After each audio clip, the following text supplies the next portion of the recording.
Los criterios económicos de una familia española ya no son los que eran. Si antes la actitud frente al ahorro y a la inversión era más conservadora, en las últimas décadas se ha ido imponiendo una práctica de mayor riesgo que les lleva incluso a poner sus ojos en la bolsa. Las razones de este cambio de orientación son múltiples. Por un lado, se presenta la necesidad de proteger los ahorros de un posible repunte de los precios y además el deseo lógico de querer obtener una mayor rentabilidad por este dinero acumulado. A estos dos factores hay que añadir que existe una mayor oferta de productos financieros y que los españoles tienen también una mayor cultura en este aspecto. Esta combinación de ingredientes ha calado en la población y hoy se han alejado de los patrones inversores más tradicionales. La evolución del ahorro en España, el ahorro familiar, ha tenido una evolución muy significativa en los últimos años. Un estudio ofrecido por el Banco de España, correspondiente al periodo 1994-2000, revela precisamente estos cambios. La inversión en efectivo y depósitos ha pasado del 54% al principio de ese periodo al 36%. Se han reducido las aplicaciones que tenían los ciudadanos precisamente en este tipo de activos. La aplicación del ahorro, por su parte, en acciones, participaciones de cualquier tipo, ha evolucionado desde el 28 al 46%. Y finalmente las reservas técnicas de seguros han pasado del 10 al 13%. Aunque esta evolución hacia el riesgo cada día es más presente, el inversor español sigue confiando su ahorro fundamentalmente a los dos valores tradicionales, la vivienda y la cuenta corriente. Se ha producido un cambio sustancial en los hábitos de ahorro que tienen las familias, hecho que se pone de manifiesto de una manera muy significativa en el primer libro blanco sobre el ahorro y la inversión, en el que se señala de una manera muy concreta que los españoles, que hasta entonces tenían básicamente dos activos en su cartera, una vivienda y un depósito bancario, pasan a tener una tercera inversión, una inversión en los mercados financieros, bien sea en forma de acciones, participaciones, fondos de inversión, entidades de inversión colectiva de cualquier tipo, etc. Con la paradoja de que la liberalización de los mercados financieros que se iniciara en España aproximadamente hace unos 20 años, crea una serie de figuras que se ofrecen al ciudadano y en las que el ciudadano está invirtiendo una parte de sus ahorros.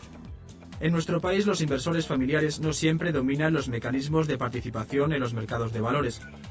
Según el Libro Blanco del Ahorro y la Inversión Familiar, un 68% de los inversores españoles afirma que conoce poco, nada o regular los productos financieros donde invierte.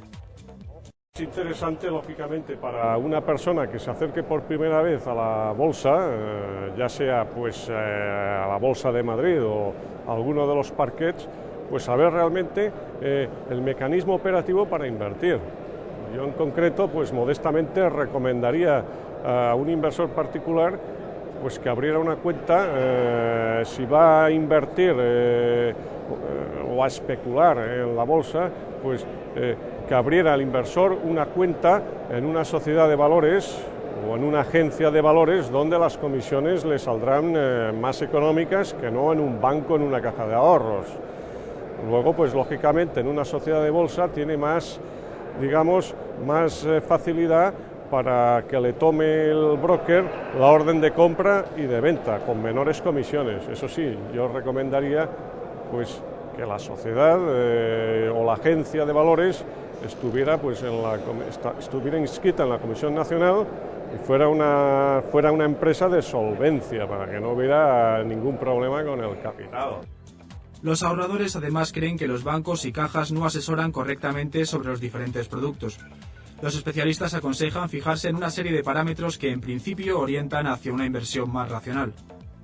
Conocer los valores, su movimiento, los beneficios que ha tenido a lo largo de los últimos años, lo cual no quiere decir que en los próximos sigan esas empresas con beneficios o con pérdidas, pero al menos conocer la marcha de los últimos años que han tenido esos valores los beneficios, si han pagado dividendos, si han sido crecientes mucho mejor, si han hecho alguna ampliación para recortar el derecho, es decir, no embarcarse en el mercado de valores sin ningún conocimiento. Mercado financiero tenemos que ser realistas y hacer un análisis fundamental, es decir, hacer un estudio de las empresas, un estudio de los sectores, un estudio de la economía real y después ya fijarnos en el valor concreto que hemos estudiado y hemos analizado. Tenemos que ver la proyección de ese valor, tenemos que ver la estructura de esa sociedad con su componente industrial y después ver el retorno de los tipos de interés que tenemos en la actualidad y el retorno de dividendos y el retorno posible de beneficios de ese valor. Además de estos indicadores, un parámetro fundamental es prestar atención al binomio rentabilidad y riesgo. Los ciudadanos, cuando van a realizar una inversión, deben fijarse fundamentalmente en dos parámetros: la rentabilidad, el rendimiento que van a obtener, normalmente reflejado en un porcentaje del nominal de su inversión, y el riesgo. Estas son las dos variables más importantes, dos variables consubstanciales, de forma que cuando tenemos aumentos importantes en la rentabilidad, tenemos que pensar que existen también aumentos de riesgo, probabilidades de aumentos de insolvencia y, por tanto, mayores probabilidades de que no podamos percibir los rendimientos en que confiábamos a la hora de hacer la inversión. ¿Y por qué? Pues porque existe un fenómeno muy importante en la inversión financiera, que es el riesgo. Y ese riesgo tiene su origen en muchas causas: en la evolución de los tipos de interés del dinero en los mercados, en la posible inestabilidad que tienen los mercados financieros, la solvencia que tienen los emisores de activos financieros, la evolución en los cambios en las divisas y especialmente las expectativas de beneficio que tienen aquellas empresas en las que se materializa nuestra inversión. Por eso, ¿cuál es la mejor recomendación? Antes de invertir, trate de ver qué nivel de solvencia tiene aquella empresa, aquel activo en el que vamos a aplicar. Y para eso existen lo que se conoce con el nombre de unos rating, realizados por unas empresas que de alguna forma, a través de unas combinaciones de letras y de signos aritméticos, nos van diciendo si la empresa en la que vamos a materializar nuestra inversión tiene o no tiene la solvencia adecuada. La mejor recomendación que puede hacerse, aparte de seguir aquellas que nos indica la Comisión del Mercado de Valores, es examinar siempre que sea posible el rating de la empresa que está emitiendo el activo que hemos de consultar. Aparte de este marco técnico, el inversor poco experimentado debe asegurarse de por qué canales le llega la información y de si la comprende en su totalidad. La inversión debe estar basada siempre en hechos, cifras y resultados públicos y contrastados, nunca en rumores o confidencias de terceros. La información privilegiada es ilegal. Si le ofrecen valores vía oral, por internet o por un conducto dudoso, asegúrese primero de la idoneidad, así como de las características de los mismos.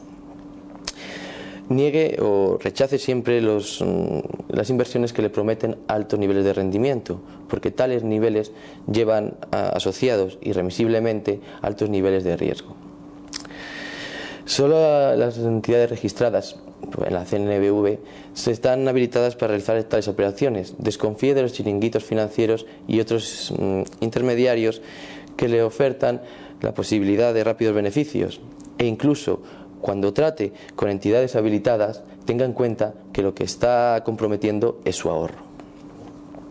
Debe conocer siempre todas las características de su inversión, tanto la estructura financiera, la rentabilidad, el riesgo, y así como es muy importante conocer los gastos y comisiones que implica tal inversión. Debe estar siempre todo constado por escrito. Tenga en cuenta que cualquier promesa que le asegure que los rendimientos futuros están en función de los rendimientos pasados es falsa.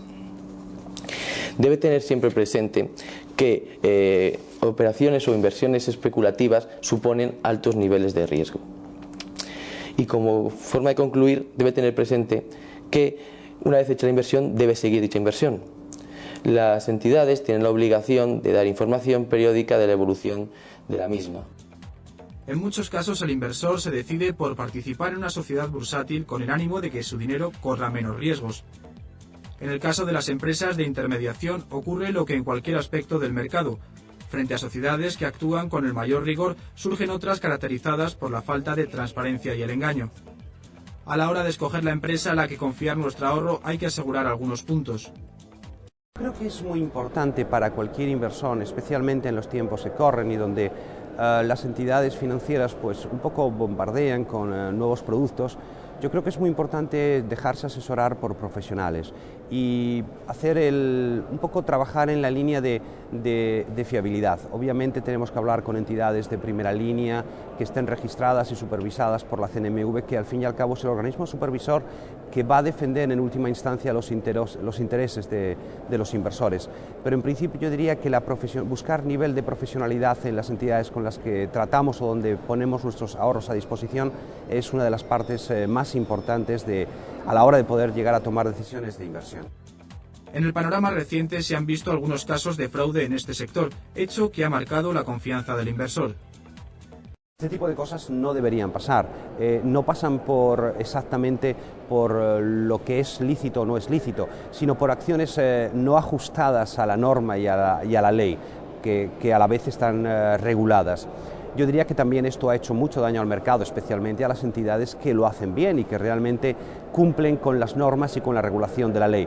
Esto no debería suponer una cortapisa o de alguna manera un freno a tener confianza en otro tipo de entidades, pero sí es importante a la hora de valorar la fiabilidad de los servicios profesionales y el tipo de entidades a través de las cuales invertimos nuestros ahorros.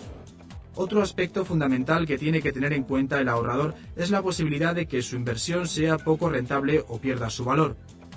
La situación puede derivarse de una mala elección del inversor o de una crisis en general del mercado. Por tanto, saber actuar en los momentos de crisis es fundamental para no perder el ahorro.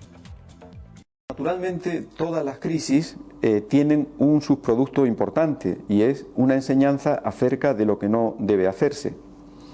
Pero las personas y los inversores somos tozudos y muchas veces volvemos a caer de nuevo en el mismo defecto que nos ha costado la pérdida total o parcial de los rendimientos o incluso del principal de una inversión. Yo creo que hay que sacar una enseñanza muy importante. Estamos en una economía globalizada, en donde cualquier suceso que se produce en un lugar tiene una inmediata repercusión a muchos miles de kilómetros de distancia. Un hecho que se produce en una empresa industrial repercute en una empresa financiera, repercute en el empleo, repercute en el nivel de confianza del consumidor y repercute en definitiva en una serie de parámetros que hace que tengamos que estar muy pendientes del desarrollo, de la evolución de esa inversión si no queremos estar ausentes de sus perjuicios. Es muy importante hacer lo mismo que hace el agricultor. El agricultor eficiente sigue su cosecha. El inversor eficiente debe seguir los parámetros más importantes de la inversión. Debe requerir la información habitual sobre el volumen de su inversión, los rendimientos, los partícipes que están incluidos dentro de la entidad en la que él participa, la evolución en ese número de partícipes, la evolución del patrimonio, etcétera. Debe seguir porque si no sigue y está pendiente únicamente de sus rendimientos, puede encontrarse que la inversión pues haya sido fallida. Cuando ves que un valor tiene unas perspectivas de crecimiento, compras y fijarte unos objetivos de beneficios, tampoco es dejarlo per secula seculorum, y una vez que has conseguido esos objetivos de beneficios, vender. También uno de los axiomas importantes que hay en bolsa es que hay que saber cortar pérdidas. Es decir, si has comprado un valor y te has equivocado en la inversión, sé disciplinado y vende. Fíjate unos objetivos de pérdida. Es decir, si compras Telefónica a 14 euros y ves que es un ahorro, que es dinero de ahorro que no debes usar, es un dinero de consumo que no debes usar como dinero de ahorro, cuando te haya caído y te haya bajado un 2, un 3, un 5, un 10% las pérdidas que te hayas propuesto asumir, ejecuta la pérdida. El sistema económico ha desarrollado algunos mecanismos cuya finalidad es regular y velar por el correcto funcionamiento de los mercados. Este es el caso de la Comisión Nacional del Mercado de Valores. Junto a esta también se contempla la existencia de organismos que compensen una posible disfunción como puede ser una quiebra. En el caso de las entidades financieras existe un fondo que garantiza la devolución de los depósitos en caso de insolvencia de la firma. En España, todos los depósitos bancarios están amparados por el Fondo de Garantía de Depósitos en Establecimientos Bancarios, que ha dado ya prueba reiterada de su funcionamiento con ocasión de las crisis que vivieron algunas entidades bancarias en el pasado. Pero no existe una institución correlativa hasta ahora para las inversiones que no se realizan en establecimientos bancarios, a pesar de la existencia de una directiva de la Unión Monetaria que obligaba a la existencia de este fondo de garantía de los inversores financieros desde 1993. Las autoridades económicas españolas están promoviendo la creación de este fondo y probablemente verá la luz de una forma práctica en los próximos días. El funcionamiento de los fondos de garantías debe tener la finalidad de indemnizar al afectado. Estos fondos tienen diferentes características en función de a quién se dirijan. Ese fondo tendría unas características importantes que es conveniente resaltar. En primer lugar, que todas las empresas de servicios financieros tendrían que participar, tendrían que contribuir a la creación de ese fondo y a su mantenimiento. En segundo lugar, que estos fondos ofrecerían una cobertura cuando las empresas que están obligadas a devolver el nominal o a pagar el rendimiento de una inversión hayan pasado por una situación de insolvencia reconocida bien por un órgano judicial o por el órgano supervisor de las inversiones, en este caso la Comisión del Mercado de Valores. Pero se fija un límite, o sea, no van a cubrir una inversión de cualquier importe. El importe máximo será de 20.000 euros, algo así como 3,2 millones de pesetas. Y naturalmente solo asumible para inversores individuales, nunca para inversores que sean instituciones. Con una particularidad de que no estarán sujetas a esta protección, a esta garantía, empresas que estén domiciliadas en paraísos fiscales o que tengan regulaciones financieras especiales. Y, naturalmente, siempre con la posibilidad de que alguna empresa de inversión, independientemente de la cobertura del fondo de garantía de estas inversiones, pueda suscribir un seguro de responsabilidad civil como se realiza en otro tipo de actividades.